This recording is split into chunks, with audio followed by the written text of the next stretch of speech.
Olá, pessoal, sejam todos bem-vindos ao nosso episódio 5 aqui do nosso podcast da Corpo e Arte.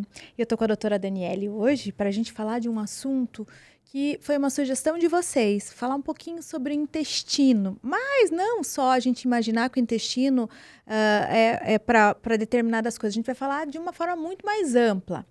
Ela sempre fala uma coisa, para quem acompanha aqui, ou acompanha as redes sociais da doutora, que o intestino é o nosso segundo cérebro. E aí, doutora, eu já quero começar, não vou me enrolar aqui na introdução, porque eu começo a falar aqui, me empolgo. Me fala, o que essa metáfora representa na prática clínica, falar que o intestino é o segundo cérebro? Olá, pessoal. Esse assunto foi bastante comentado mesmo, então por isso que a gente resolveu falar sobre isso. E faz muito sentido quando a gente fala isso, porque muitos dos neurotransmissores são produzidos no intestino. Existe um sistema nervoso entérico. E ele, por exemplo, 95% da serotonina é produzida no intestino. E aí ele se liga com o cérebro através do nervo vago. E existem muitos neurônios, há uma cadeia de neurônios também no intestino. Então há essa ligação e por isso faz muito sentido a gente falar do segundo cérebro. Então, porque muitas das pessoas falam aí, né? Às vezes a gente fala brincando, porque o intestino é o segundo cérebro, e aí quando você fica, né, mais constipado, fala, tô enfesado, que você fica bravo, mas tem uma ligação, e às vezes a gente não observa isso no dia a dia, né, doutora? E aí, já passando, né, para esse processo mesmo, a gente fala que a gente tem muitas disbioses no intestino. O que ela influencia, doutora? O que é essa palavra disbiose? O que ela significa? Nós temos colonizações de bactérias no nosso intestino que servem para ajudar, tanto a proteger quando ingerimos alimentos que não são adequados, até alimentos cancerígenos, existe uma cepa de bactérias que ajudam a mitigar esse efeito cancerígeno de certos alimentos, como também servem para ajudar no metabolismo e ajudar na absorção. Então, dependendo do que está colonizado lá, vai ser chamado de uma flora ideal. E quando essa flora não está adequada, nós chamamos de disbiose. Então, a maioria das pessoas tem disbiose, né, doutora? Que a flora não tá bonitinha ali. Infelizmente, se você pensar, né, Nádia, toda vez que você toma um antibiótico ou come muito corante, muita coisa que vai afeta até humanos, né? Que dirá as bactérias que estão... Tadinha das bactérias, elas lá. ficam doentinhas lá dentro e aí elas começam a responder de forma irregular, vamos dizer assim, não da ou melhor então forma. elas vão morrendo, dando a oportunidade para que outras bactérias patógenas e fungos e, enfim, protozoários, outros animaizinhos que podem colonizar lá, estão lá. Né? E vai dando a oportunidade para que essa flora doente vá colonizando e seja altamente agressiva para o nosso organismo. Doutora, assim, dentro desse contexto, quais sinais podem indicar que o intestino não está funcionando bem? Existem, assim, algumas coisas para as pessoas que, de repente, estão nos assistindo, possam perceber, possam ficar mais atentas, porque às vezes a gente vive no automático e eu acho que também acaba sendo essa percepção, né, do interno. Inclusive, na questão, às vezes a gente, né, fala muito isso, procura um tratamento de pele, mas não entende que às vezes a doença está lá no intestino. Então, como que eu vou ficar atento para melhorar isso? Excelente pergunta, porque tem o óbvio, né? A gente está com o intestino que não está funcionando uma vez por dia, então se ele está preso, ou se você tem gases, sente muita distensão, sente que a digestão não está funcionando, ou você vê alimentos inteiros nas fezes, isso já é o óbvio que o teu intestino não está funcionando bem. Mas existem outros sinais que também devem ser observados. Por exemplo, se a tua pele não está boa, uma pele mais suja, uma pele mais opaca, ou então quando você tem sintomas de fadiga, não está dormindo bem, então esse cansaço, muitas vezes é essa inflamação que está entrando para dentro, que está se formando no teu organismo devido às toxinas que estão entrando dentro do teu organismo, através do intestino que não está funcionando bem. Bacana. Então, gente, ficar atento aí aos sinais. Isso que você falou, as fezes com alimentos. Às vezes acontece e a gente acha que é normal, né? Eu comi alguma coisa, não mastiguei direito. Então, tem que ficar muito atento também, né? Falar que é uma coisa assim, que às vezes a gente fala, não vamos falar sobre isso, mas olhar as fezes é importante, doutora, observar. Super importante. As fezes saudáveis, elas têm um formato como se fosse uma bananinha. Elas têm que ser lisas, elas não podem conter alimento aparecendo. E, de preferência, elas devem boiar. Isso seria as fezes que querem dizer que o teu intestino está funcionando super bem. Quando a gente tem fezes ou que tem pedaços de alimentos ou que tem como se fossem uns fiapos saindo, isso já é um sinal de o intestino que não está bom.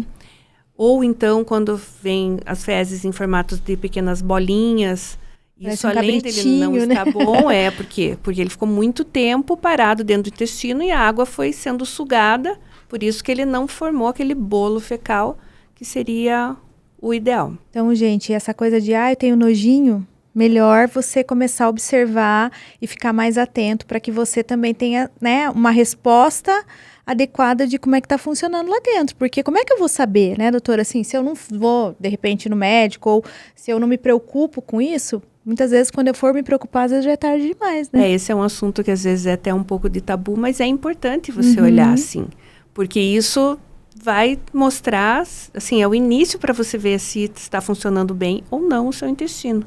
E, doutora, você trabalha com a medicina integrativa, né? Não falamos exatamente o termo integrativo, mas usamos, né, regenerativa, né, com esse olhar do todo, com esse olhar de né, um tratamento mais a longo prazo, olhando o paciente, né, principalmente do interno, de dentro para fora, né? E o como que ela ajuda a recuperar a saúde intestinal? De que forma que a gente consegue fazer com que essa recuperação aconteça através desse seu olhar, né, mais a longo prazo e olhando o paciente como um todo? Existe um caminho, assim, adequado? Porque, como a gente estava falando, né, o intestino é o segundo cérebro.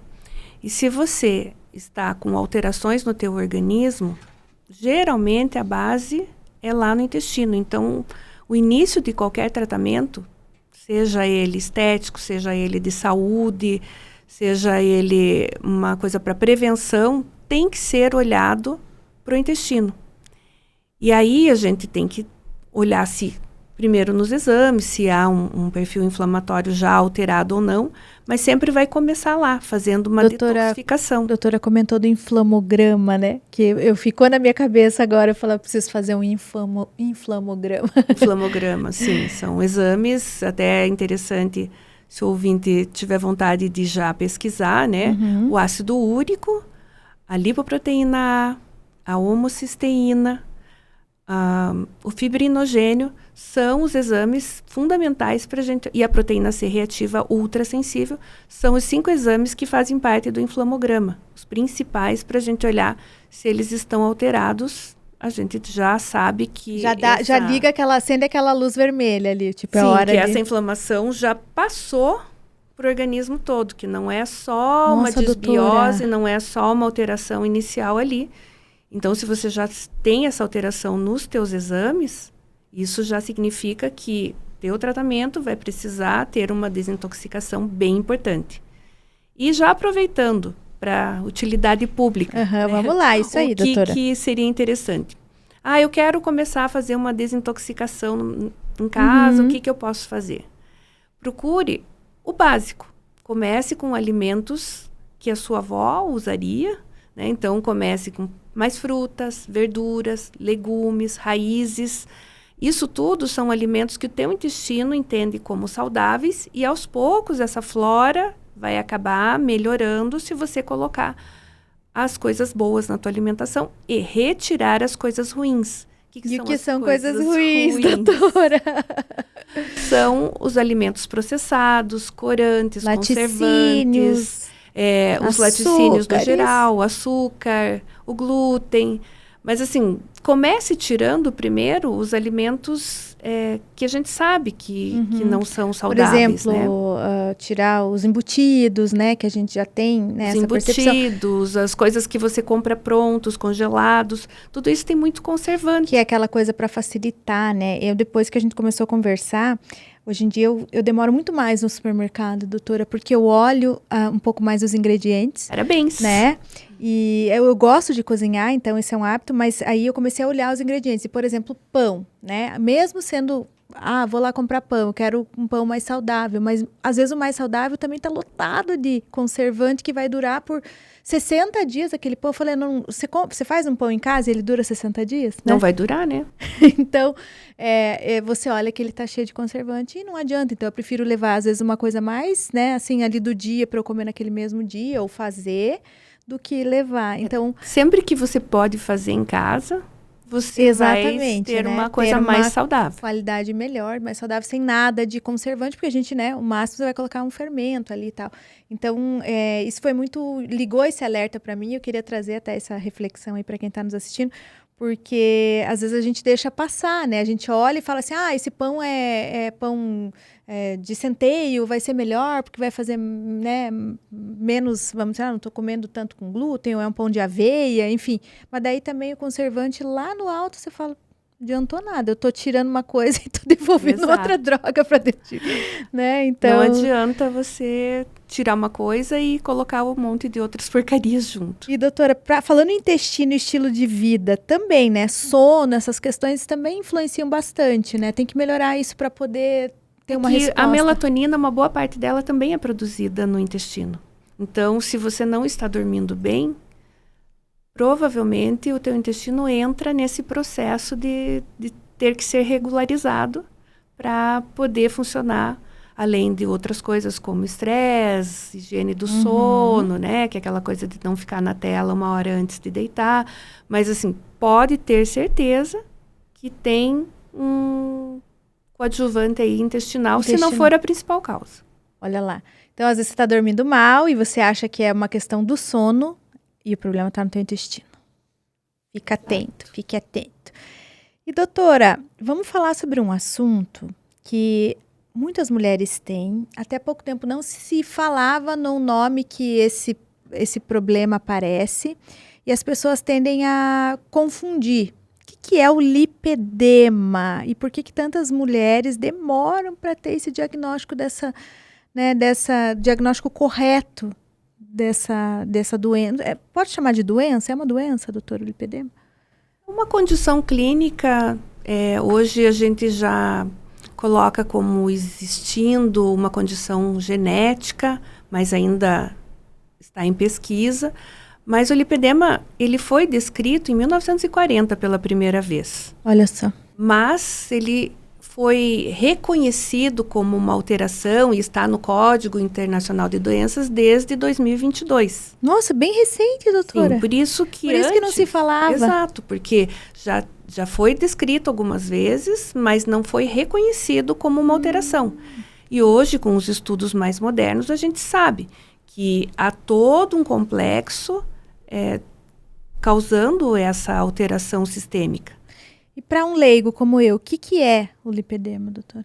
O lipedema é quando alguns hormônios, principalmente o estrogênio, começam a funcionar de forma diferente e depositam gordura em áreas que, por exemplo, se a pessoa ganha 1 quilo, normalmente teria que depositar por tudo, um pouco no abdômen, um pouco nos braços, um pouco nas pernas, no tórax, nas costas, no rosto. É o que eu tento falar para a gordura quando chega em mim, eu falo, vá um pouquinho para a bunda, vá um pouquinho, não vai. Pois é, mas no lipedema, infelizmente, ela vai só quase para as pernas e às vezes para os braços. Em resumo, seria isso. Existem algumas alterações. E aí incha, dói, a sensação é incômoda. Então, e essa gordura, ela vai formando nódulos. Esses nódulos, eles vão comprimindo a circulação local. Porque, de fato, quando a pessoa, né, se a gente olhar, hoje em dia for olhar, eu fui estudar um pouquinho para poder te perguntar até, o aspecto, ele é diferente um pouco, né? Ele parece mesmo uns nódulos maiores, assim, você achava que antes era celulite, por exemplo, parece, né?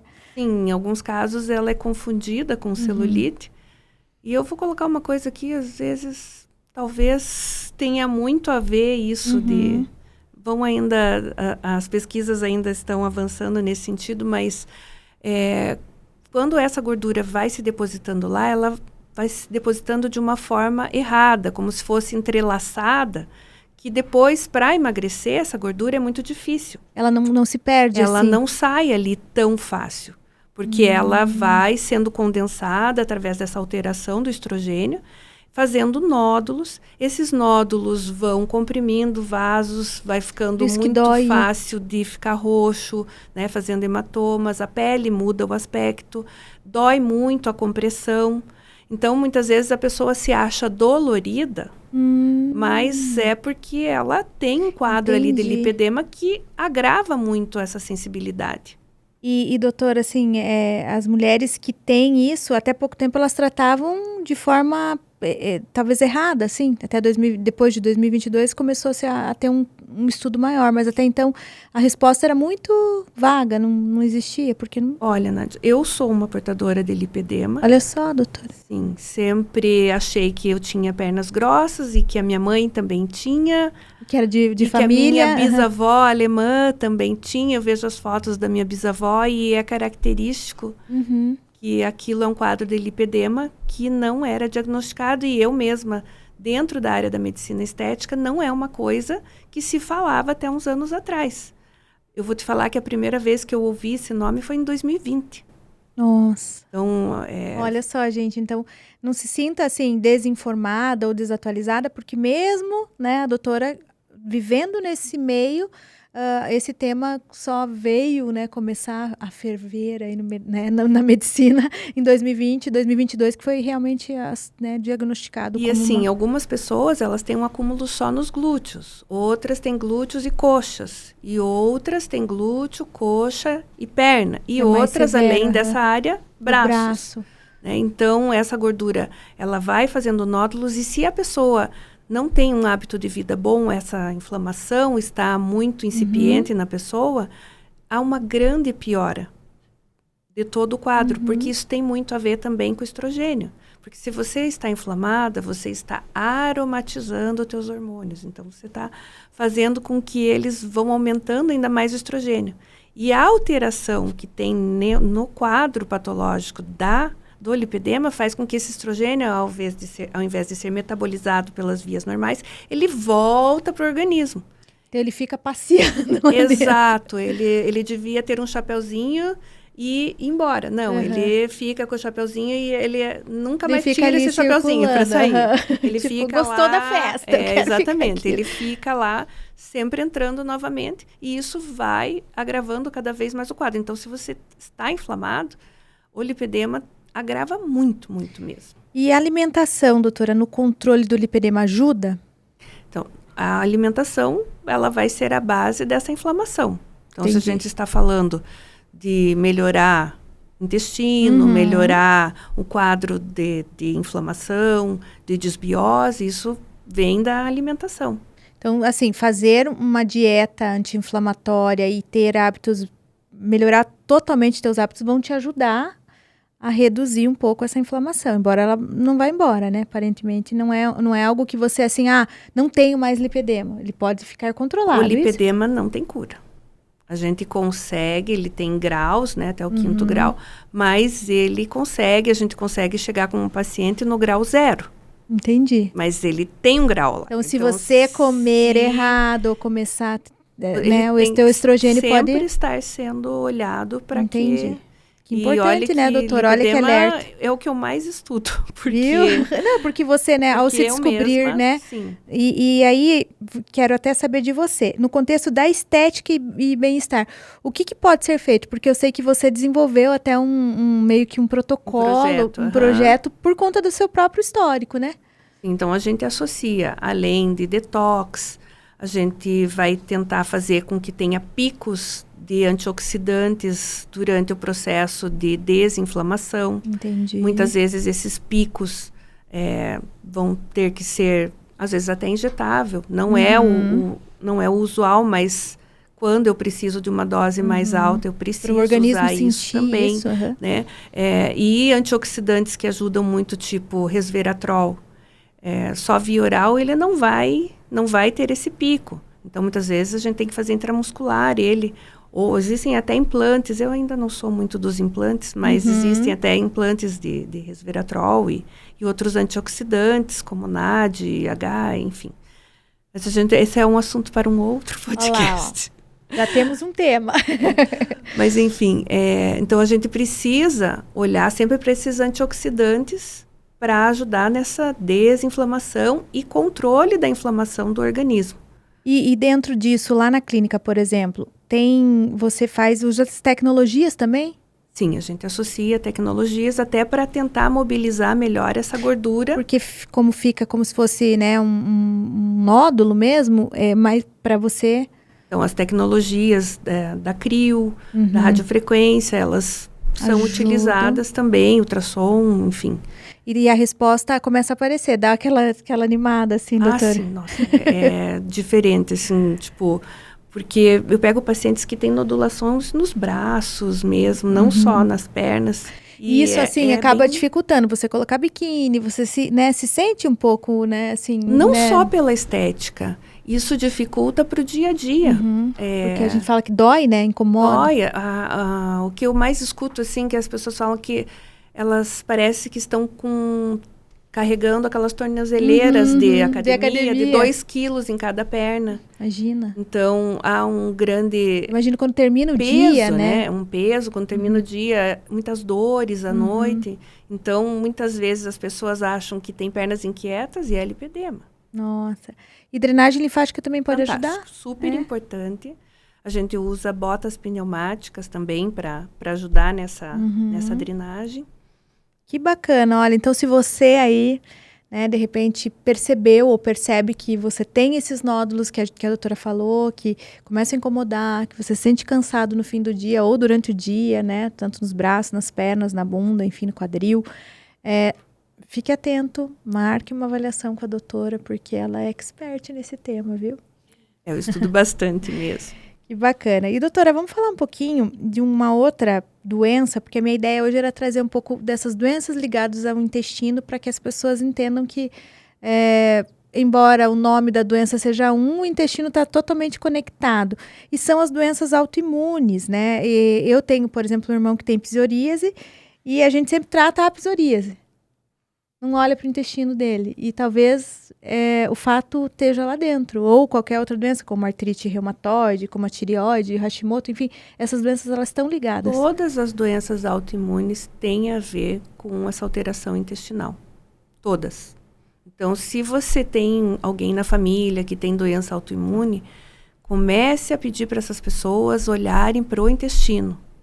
Às vezes a pessoa tem mais dores numa artrite e tal, desencadeia, mas por que desencadeia? Porque provavelmente esse intestino está inflamado. Com certeza. Intestino inflamado e doença. Até a doutora fez um vídeo falando especialmente de Hashimoto lá, da tireoidite de Hashimoto. Qual que é a curiosidade, enfim, como é que eu percebo isso, doutora? Que é uma questão assim que às vezes as pessoas ficam... Mas a tireoide, intestino, não é um neurotransmissor? É que a gente está falando da tireoidite, que é uma doença autoimune, né? Se bem que tem a ver também, até desde a absorção, porque a tireoide não funciona sem zinco e sem selênio. Se teu intestino não está funcionando bem, não vai absorver os nutrientes. Então, não tem tireoide funcionante. Não adianta tomar... Puran, Sintroide, se você não tem zinco e selênio, não vai transformar esse T4 em T3, que é a forma ativa. Então, já começando por aí, tem a ver sim. Mas quando a gente está falando em doenças autoimunes, a gente está falando que há um excesso de reação do organismo para tudo, porque ele está inflamado. Entendi. E aí, se você tem já uma patologia autoimune, essa reação é muito maior. Faz sentido para você? Faz. E, doutora, e aí entra naquelas coisas mais simples. A acne, o envelhecimento precoce, enfim, resistência à insulina, tudo isso também intestino. Hormônios, sono, tudo. Essa lista é longa, né? Por isso que a gente fala. Vamos fazer assim, ó, gente. Nós vamos ficar até amanhã listando aqui o quanto o intestino é importante para essa cadeia toda de bom funcionamento da gente como um ser humano, não só do corpo. Para você ter uma ideia da importância do intestino, é calculado que as células, a área absortiva dele, atinjam 200 metros quadrados. Nossa, gente. Então, pensa o que é isso. Se eu colocasse todas as célulazinhas assim, Uma do lado, da outra, 200 porque as metros vilosidades têm microvilosidades. Então, cada quadrados. É uma daqueles... uma grande, né, teia de trabalho. pensa em 200 metros quadrados. Gente. Então, tá aí a importância de cuidar desse intestino, que é o maior órgão do nosso organismo. Gente, eu tô Ele e a assustada pele, né? aqui. Eu tô assustada. E aí, falando de pele. Então, tratar o intestino, a beleza vai aparecer no rosto. É isso, doutora? Com certeza. Não tem pele saudável, viçosa, se você não tiver bons hábitos, se você não tiver com o teu organismo desinflamado. Não tem skincare, não tem Você tá jogando dinheiro fora. O pessoal agora tá com os produtos de skincare vindos dos chineses, da Coreia, dos coreanos, porque elas têm as peles muito bonitas. Não vai resolver se você não tiver com o intestino super... Mas na Coreia eles olham muito para essa parte Não, eles têm intestinal. uma alimentação muito boa, né, doutora? E eles olham para desinflamação. Eu vejo que a comida deles é, né, muito parecida com aquilo que você fala, que é comida descascada mais do que desembalada, né? Então eles comem muito os vegetais, né? Embora tenha bastante pimenta ali, mas também não, né, não é esse o caso. É uma comida mais apimentada, mas uma comida muito saudável do ponto de vista... Depende, você está falando assim de uma Ásia meio grande, né? Não é todo lugar que está apimentado lá. Mas vamos falar na Coreia mesmo, eles que é o lugar que as mulheres são obrigadas a ter uma pele bonita, porque senão elas aceitam que sejam trocadas por outras se elas não tiverem uma pele bem saudável. É muito cobrado isso nessa cultura deles. Então, elas têm que estar com a pele sem mancha, impecável. E aí entra o cuidado dos skincares, que agora está vindo essa trend de trazer muita coisa de lá. Mas eles sempre olham para essa questão do intestino, da desparasitação, da parte de nutrientes, enfim, e detox. Doutora, vamos falar de uma polêmica. Você falou desparasitação. Por muito tempo... Eu vou falar de mim. Eu lá na escola, eu tomava produto para desparasitar na infância, porque era até obrigatório lá, 2 vezes no ano e tal, as crianças tomavam remedinho. Hoje em dia não se fala mais nisso, inclusive eu lembro que eu levava minhas filhas no pediatra e dizia, não, isso aí não existe. Existe sim. Então, isso que eu queria que você comentasse. Porque por mais que você lave os vegetais, você procure ter uma boa higiene, é impossível que não tenha, né? Não tem. Então, o ideal é fazer uma desparasitação por ano, ao menos. Olha só, gente. Então, se você acha, às vezes, né, ou foi essa ideia que você falava do passado, que os idosos, os mais antigos tinham de fazer, e a gente acha que não precisa mais, podemos fazer, né, doutora? Deve fazer, sim. Existem inclusive, manejo para fazer de forma bem natural, com óleos... A gente usa tinturas de orégano, coentro, enfim, que ajudam muito nessa desparasitação e não precisa ser necessariamente tomando uma medicação.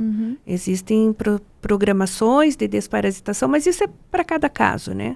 Mas que bacana, é bom saber. Mas é importante, sim. Porque às vezes as pessoas, né, tiraram isso eu falo por mim, porque quando eu comecei a levar, eles riam de mim, eu falava, doutora, será que não são parasitas? Que a criança tava, né, às vezes fica meio... com febre, acaba não respondendo a nada, né? Muito caidinha. Eu falava, doutora, será que não é... Não, imagina, não existe isso daí é loucura da tua cabeça. Não existem parasitas. Eu falava, mas quando que veio, sei lá... Até sair a lombriga. Eu acho que uma vez acabou acontecendo isso. Então, pois é. E aí a gente até mudou de pediatra depois na sequência. Doutora, você falou de intestino. Vamos falar da menopausa olhando o intestino, porque às vezes a gente acha assim, menopausa é o corpo todo, mas o fato é que o intestino, ele tem muita função nesse processo, ele é um alerta também. Como é que eu posso perceber na menopausa que, né, como que o meu intestino está ali, não está funcionando bem, ou de que forma que ele responde na menopausa que pode dar esse sinal de alerta? Lembrando que na perimenopausa, 10 anos antes de cessar a menstruação, o teu metabolismo já começa a ficar alterado. Então, você vai notar, às vezes, alterações no teu... Antes o meu intestino funcionava super bem, agora ele não está mais. Porque o teu metabolismo já começa a mudar. E essa alteração de todo o ecossistema da cadeia de hormônios, um vai influenciando no outro. Então, se o teu metabolismo não está funcionando, toda essa cascata hormonal também começa a definhar, e aí a gente começa a ter os sintomas de fadiga, de calorão, de falta de sono, insônia, né? Nossa, as mulheres reclamam muito da insônia, né, doutora? Muito. É um dos primeiros sintomas quando o estrogênio já está bem em baixa, é a alteração do sono. Isso, assim, antes de parar a menstruação, começa ou não consegue dormir, ou acorda depois de algumas horas e perde o sono, e depois a hora que tinha que levantar, tá muito cansada, não consegue. E aí o estrogênio tem muito a ver com isso. Né? A gente, às vezes, entender que o hormônio está conectado com aquilo que a gente come, com o nosso hábito de vida. E aí, entender que se a gente mudar esse hábito, pode haver uma resposta, mas que também existe uma natureza do corpo, né? Nesse caso da menopausa, que é uma mudança mesmo. Mas é possível, né, doutora? Você tem falado isso, assim, às vezes as mulheres, elas criam um cenário de terror na menopausa e é possível conviver com mais qualidade, né? Se buscar uma alternativa, um olhar mais integral para esse processo, né? A medicina regenerativa, que a gente fala tanto. Você sabe que em alguns animais, quando ele deixa de ter a fertilidade, ele passa a ser quem guia os demais, ele que começa a ensinar. Então, muitas vezes, você tem que olhar a menopausa como uma fase de começar uma nova vida. Hoje nós temos manejo para que você se permaneça saudável, para que você tenha teus desempenhos, tenha tua autonomia, e você pode olhar de outra forma, um renascimento. Entendi. E a gente ter esse olhar de renascimento, nós como mulheres, a gente se entrega muito pro negativo nesse caminho. Tá tudo muito difícil, nada responde, eu não sou mais a mesma pessoa, e acaba não vendo isso como uma oportunidade mesmo de se reinventar, no sentido de que, eu não durmo tão bem, mas o que eu, posso fazer? Eu posso buscar uma atividade física, eu posso, ir buscar um tempo maior de qualidade de vida para mim, enfim. E a gente fica olhando o lado ruim dessa Realmente, caminhada. uma pessoa não tratada nessa fase vai se deixar de se conhecer. Se você está sentindo que realmente, ou a tua família está falando, nossa, você está ficando meio louca, ou não te reconheço mais, ou você mesma, o que está acontecendo com você, né? Eu vejo, assim, eu tenho irmãs mulheres, você não era né? assim, exato. É porque deve estar já entrando nessa perimenopausa. Muitas vezes isso vai acontecer, tem mulheres que entram na menopausa aos 37. Então, aos 27 já começa a ter esses sintomas. Então, diferença se você está sentindo esse tipo de comportamento, procure ajuda, porque isso vai acontecer se você não tiver um manejo adequado dessa fase. Entendi. Então, vamos buscar, gente, olha o alerta aí, buscar ajuda antecipada, se perceber, se escutar. Como é difícil a gente se escutar, né? Eu estava vendo um vídeo antes de vir para cá, doutora, até para acrescentar, que a pessoa dizia assim, o açúcar é algum vazio, né, que você acaba colocando no doce, no chocolate, e a indústria não quer pessoas saudáveis, ela quer quem consuma aquilo para, ajudar. E de fato, né, a gente busca esse consolo, esse apoio emocional, muitas vezes no alimento, e não no se entender, se escutar, resolver os conflitos, e nesse caso da menopausa, em buscar uma ajuda antecipada. A gente vai, melhor eu comer, melhor eu, já que eu estou engordando mesmo, eu vou deixar... Algumas pessoas ficam tapando o buraco, achando que o problema é com elas mesmo e que vai passar. Só que hoje você não precisa mais aceitar isso e envelhecer de forma de se degradar. Você consegue ter um manejo para se manter jovem, para se manter... E quando eu falo manter jovem, eu não estou falando só de beleza. Estou falando de se manter ativa. ter uma cabeça boa. Né? A sua mãe, a minha mãe são mulheres de 75, 74 anos, extremamente ativas, né? Dirigem, né? Gerenciam suas vidas. Mas elas estão tratadas. Exatamente. Muito estão bem gerenciadas. Tratadas, muito gerenciadas. Mas isso que eu falo, são bons exemplos, né? E a gente pode comparar com outras da mesma idade que praticamente não saem de casa. E perdem sua autonomia. Por quê? Porque deixam definhar, deixam se degradar. Né? Dona Solange e Dona Maria Alva sintam-se homenageadas aqui, então, porque vocês são bons exemplos desse manejo, desse cuidado que começou antes e que se mantém, se perpetua, viu? Parabéns. E se você quer ser como elas, olha só, estamos aqui com a mulher que pode te ajudar. Doutora, a gente tem feito muito conteúdo sobre isso e as pessoas adoram. Quais são os piores e os melhores? E aí eu queria que você falasse quais são os piores alimentos para o intestino. Assim, que é aquela coisa que você fala assim, isso não vai. Piores alimentos para o intestino. Falamos de alguns, né? Mas, assim, difícil porque tem vários, né? Mas vamos dizer fazer assim, tipo, se for para você tirar hoje, quem está nos assistindo. Sorvete. Aquele sorvete que... Sorvete de massa, né? Leite, açúcar e gordura vegetal. Porque o que é a gordura vegetal? Quando a gente fala gordura vegetal, não estou falando de gordura vegetal boa, tipo uma pasta de amendoim.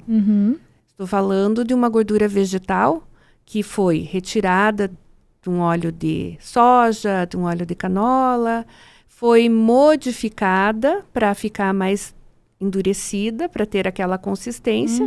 Né? Essa gordura vegetal, dar aquela pasta, ela vai ser quem vai ajudar a refazer toda a bainha de mielina do teu neurônio. De forma totalmente alterada.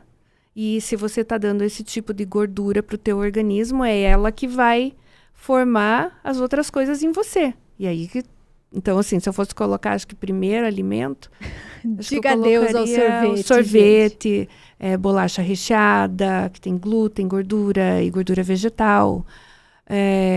Aquela pastinha da bolacha é um veneno, doutora. Não serve para nada, né?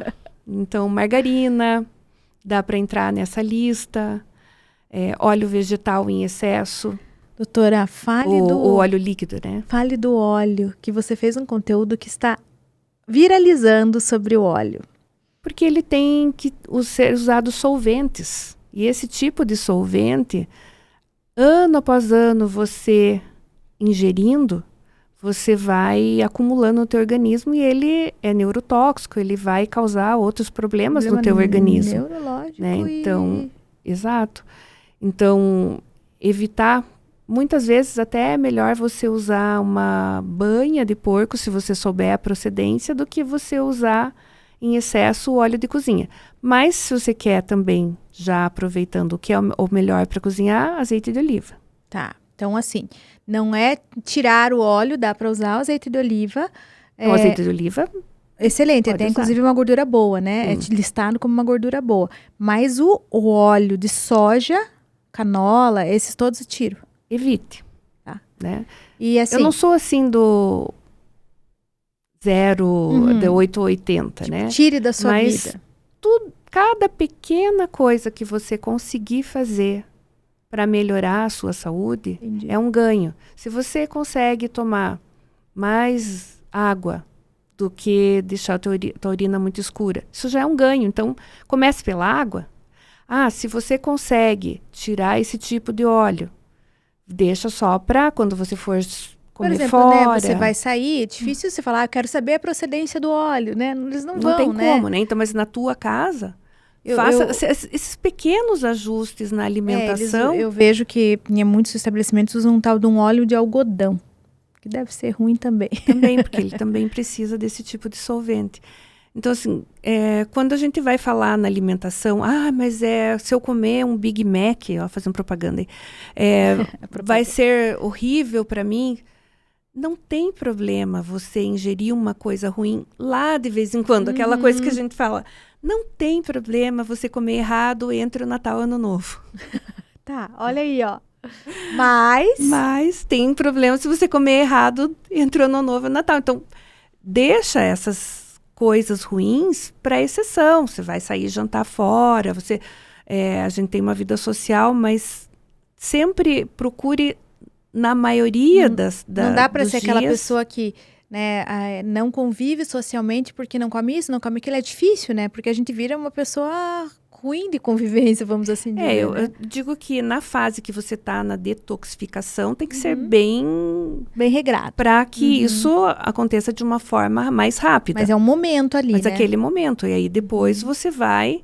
Aí você vê se você quer reintroduzir um glúten, se você quer reintroduzir outras coisas que você sabe que vão, aos poucos, minando o teu intestino. Ontem eu comprei leite zero lactose, tá, doutora? Nem vamos entrar no assunto do leite. E os melhores alimentos, você já falou alguns, mas vamos dizer assim, melhores alimentos para o intestino. Fibras, frutas, carnes, legumes, enfim. O que mais? Todas as frutas que têm antioxidante, mas sempre olhar para a fruta, não em excesso. Também faz mal se eu comer muita fruta. Veja, nada em excesso é bom, nem água. Né? Se você tomar 8 litros de água, você vai fazer uma perda de sais minerais, uma depressão. Então, quando eu estou falando de fruta, que às vezes a pessoa fala, então eu vou comer um monte de uva, só uva e manga, que são frutas com alto índice glicêmico, que tem muita frutose. Então, assim, você vai colocar 3 porções de fruta no dia. Mas não vai comer só uva e morango. Não vai comer só fruta, né? Entendi. Então, eu tenho pacientes que vêm assim, eu gosto muito de fruta, eu não como vegetal, mas eu como 10 porções de fruta no dia. Às vezes, isso não é a melhor escolha, porque vai aumentar muito a glicose no sangue e no organismo. Então, mas sim, procure frutas, se for para escolher assim, de baixo índice glicêmico, como melão, morango, aquelas frutinhas vermelhas, elas não têm um índice glicêmico muito alto. E coloque por causa da ação antioxidante desses. Eu gosto de melancia. Melancia não tem muita frutose, isso? Mais ou menos. Existe uma diferença também, né? Se a gente for falar na fruta in natura, na fruta em suco e na fruta de suco de caixinha. Entendi. Né? Então, se a gente está ingerindo uma fruta in natura, você tem as fibras dela que vão entrar também nessa digestão e vão dificultar um pouco a absorção de tanta glicose.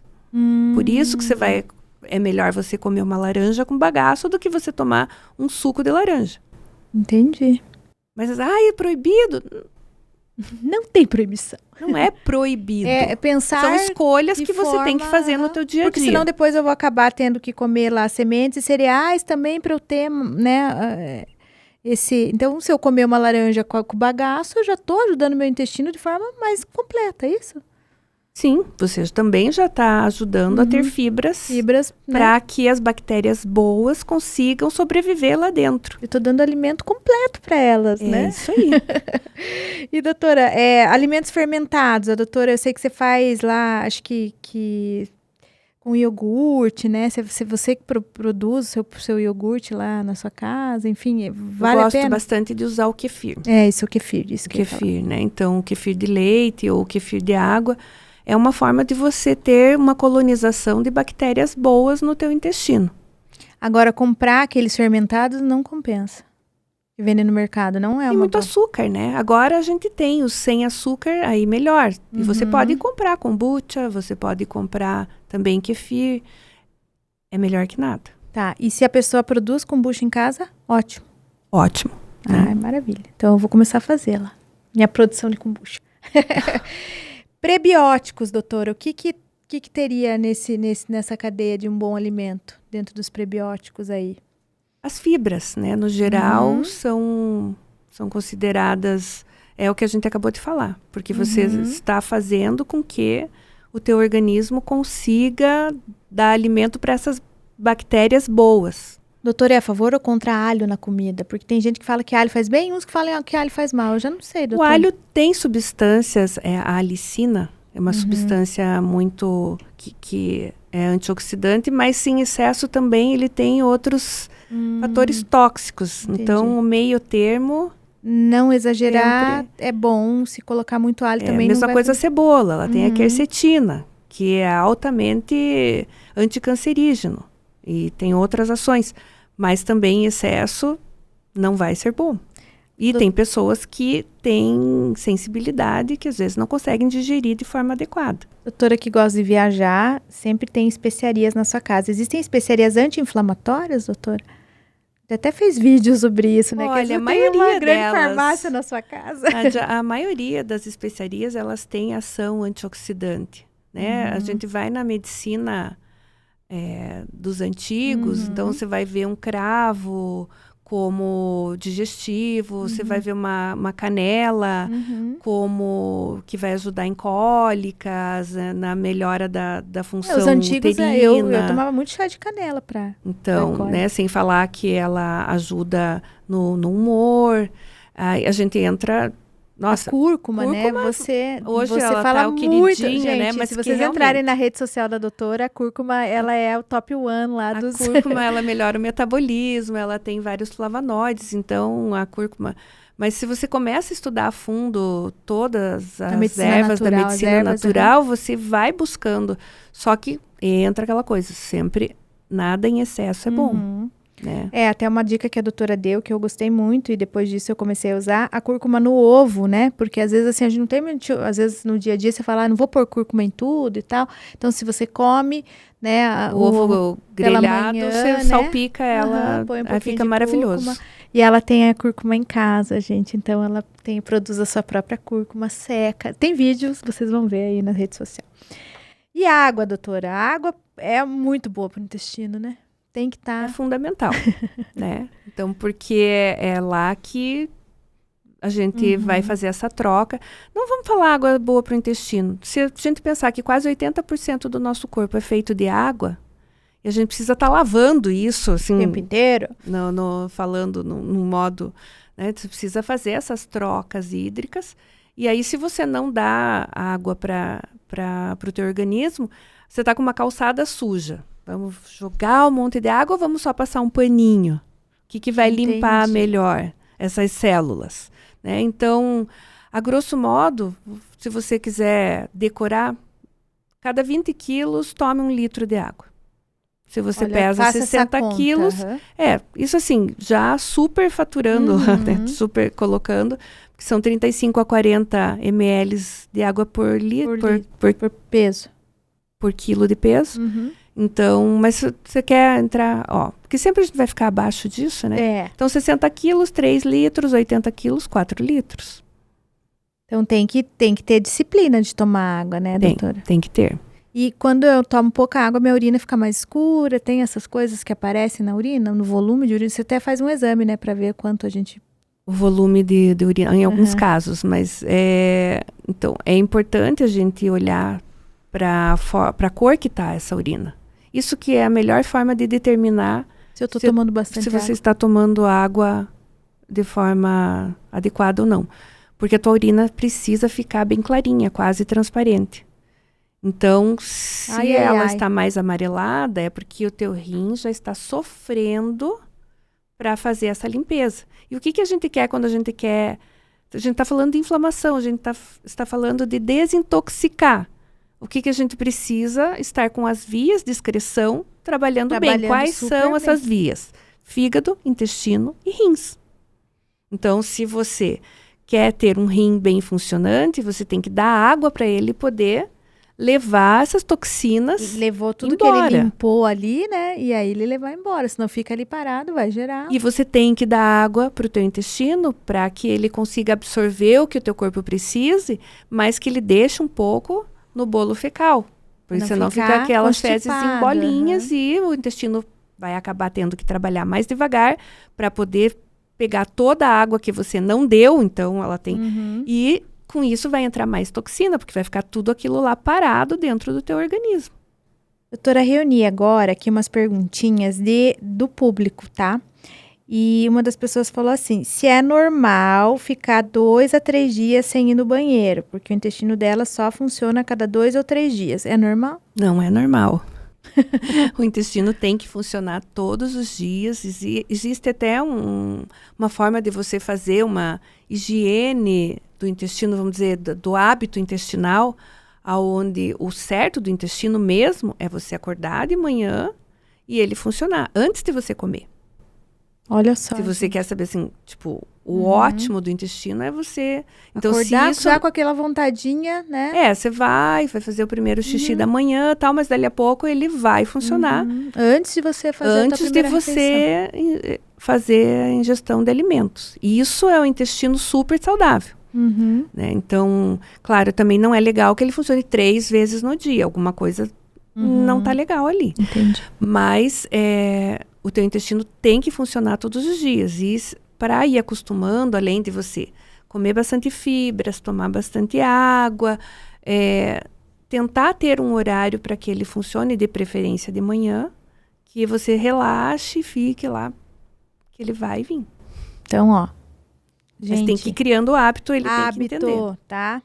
Outra coisa que uma pessoa perguntou aqui. Como saber se tenho disbiose sem fazer exame? Ó, a pessoa não quer gastar com o médico.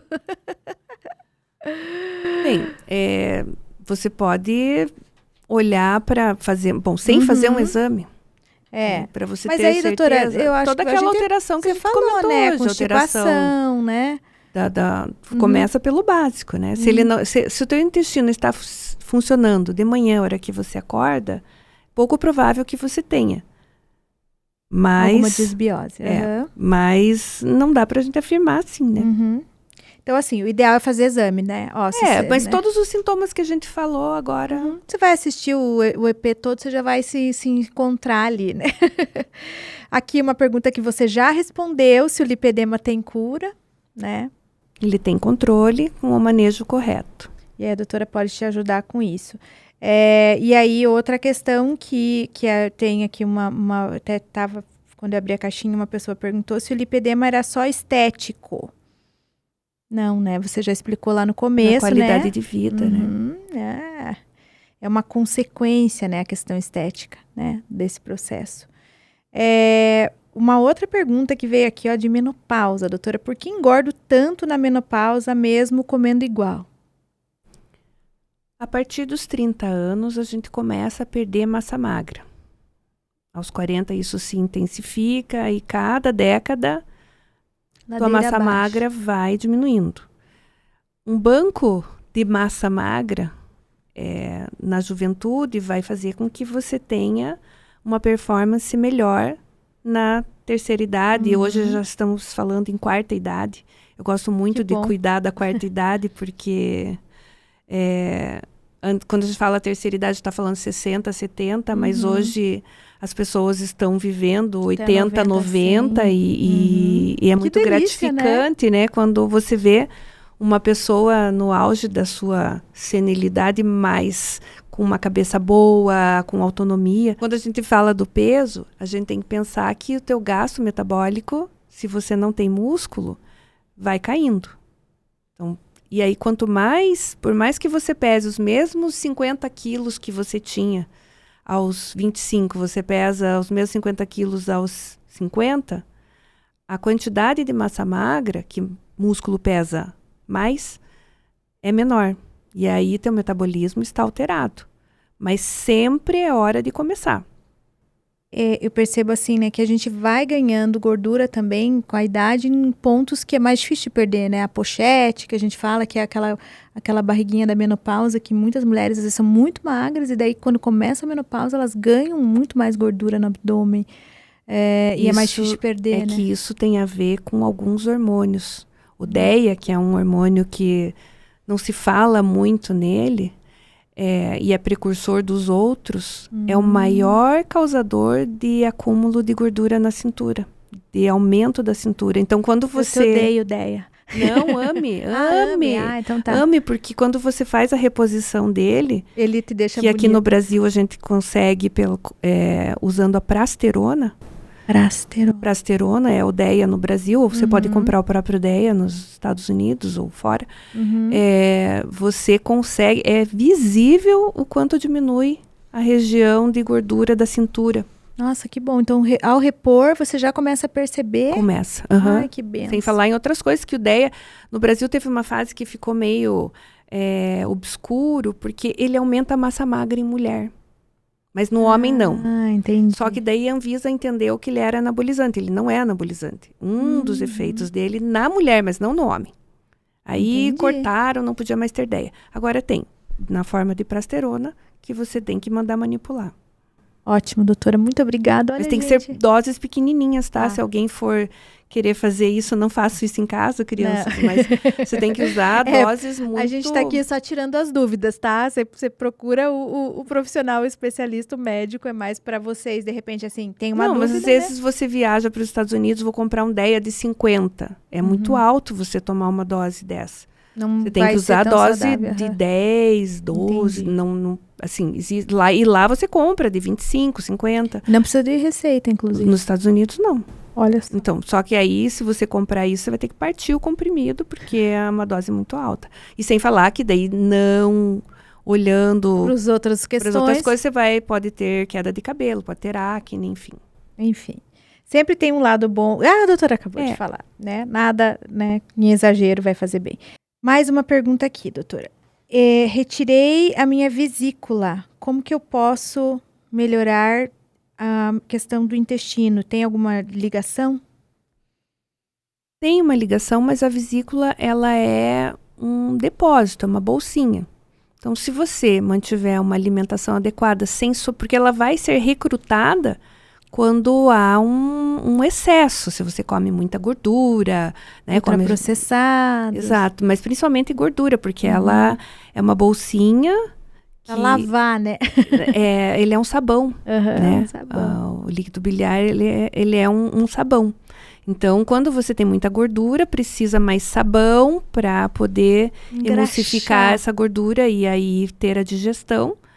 Então, se você não comer coisas tão pesadas, se você mantiver uma alimentação dentro do que seria o indicado, né? Não comer um porco inteiro, só um pedacinho. Uma costelona, aquela costela fogo de chão. Você assim, vai doutora? conviver bem com isso e não vai ter problemas. Então, ótimo, ó. Assim como eu, que não tenho vesícula, você pode conviver bem desde que não coma muita gordura. Eu lembro, sabia que vem a cobrança depois se eu comer algo, né, assim. É porque você não tem reserva. Ele já é imediato, assim, inclusive, né, de forma quase única. Você comeu, já dá ou uma diarreia, uma sensação muito ruim, e aí você já... Porque o fígado continua produzindo a bile. Só que não tem aquela bolsinha para guardar ali para um extra. Mas ele vai colocar na tua digestão a bile. É isso aí. E, doutora, falando aqui sobre estilo de vida, a pessoa pergunta aqui, se eu pudesse fazer uma mudança simples hoje, qual seria? O que você indicaria? Qual a sua idade? Eu não disse aqui, ó. Mas eu diria que olhe para água. Acho que primeira coisa. Aumento, né? Ingesta de água. Ingesta adequada de água. Sono. Tentar ter pelo menos 7 horas de sono por dia. Depois das 10 de preferência o quanto antes da meia-noite. E procure alimentação mais saudável. Sem conservante, sem corante. Não tem dificuldade para fazer dieta. As pessoas falam, mas eu não quero ir no nutricionista. Eu já escuto isso às vezes.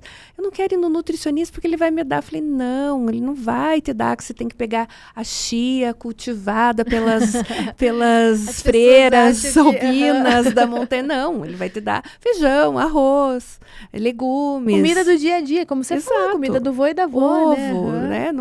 A ideia não é inventar Não é coisa. complicar, né, a vida, porque a gente já sabe que a vida das pessoas é corrida, é limitada. Não, e não tem porquê. Então, assim, óbvio, se você tem tempo para isso, eu gostaria de ter chia, eu gostaria, né? Tudo bem, ele vai colocar. Eu quero comer né? Não, mas não a chia das irmãs albinas.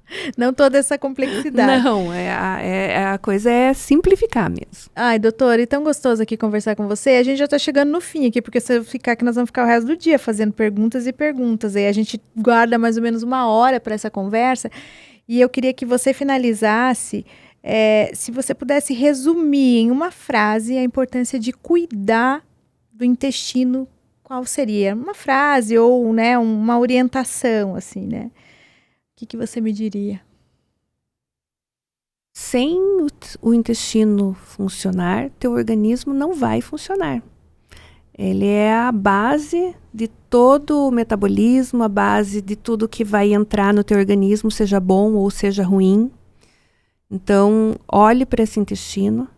Com carinho. Com carinho, com muito carinho, porque, como a gente falou, ele é o segundo cérebro, ele produz muitos neurotransmissores, tem a ver com o teu sono, com a tua disposição, com a tua qualidade de vida. É ali que começa. E doutora, aproveitando, você tem as pacientes que fazem acompanhamento, né, com a doutora, que a gente já fez até um podcast falando um pouco sobre esse acompanhamento, mas eu escuto delas, né, convivendo um pouco mais dentro da clínica, o quanto isso transformou as suas vidas, né, esse olhar para o intestino, não só para o externo, né, não olhar só para a pele, que às vezes estava incomodando, não olhar só para o cansaço, que aparentava ser por conta da rotina estressante do dia a dia, mas olhar para si de uma forma integral, de uma forma, né, única, e com isso olhar mais para o intestino, e isso reacendeu. Muitas delas falam, eu mudei de vida, eu sou uma nova pessoa.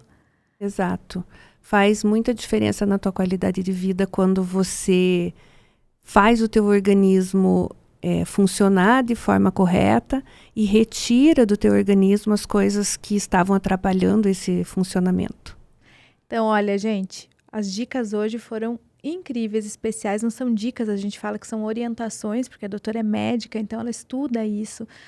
Quem convive com ela sabe o quanto ela busca, sempre está aprendendo, lendo, buscando e se renovando, porque também sempre surge algo novo no dia a dia. E eu queria agradecer a tua companhia, doutora, mais essa aula, porque eu sempre saio daqui, vamos ver o que vai acontecer no próximo. Eu conto para vocês o que eu mudei. Sempre você vem com as mudanças, mas é muito bom poder trazer esse conhecimento para o público, para a comunidade e fazer um pouco de diferença na vida de cada pessoa. É isso aí, até a próxima, a gente volta no próximo EP. Se vocês quiserem deixar perguntas, podem deixar aqui, né? Esse episódio vai estar publicado no YouTube. Para próximo, a gente já traz as tuas perguntas para trazer para a doutora e ela poder responder no fim, então, do nosso EP. A gente sempre vai fazer esse joguinho aí, porque eu comecei a juntar as perguntas que estavam por lá e trazer para você hoje. Ao mesmo tempo, se você tiver novas perguntas, tragam, porque a doutora está aqui. E continue nos acompanhando, me acompanhando nas redes sociais, porque eu sempre trago o que tem de mais moderno. Diariamente sempre procuro diariamente colocar um conteúdo que tenha valia no dia a dia. Isso aí, gente. Até a próxima. Muito obrigada pela sua companhia e fique bem, porque saúde, né, é o que a gente precisa ter todo dia. Então, o exercício começa hoje e não termina nunca.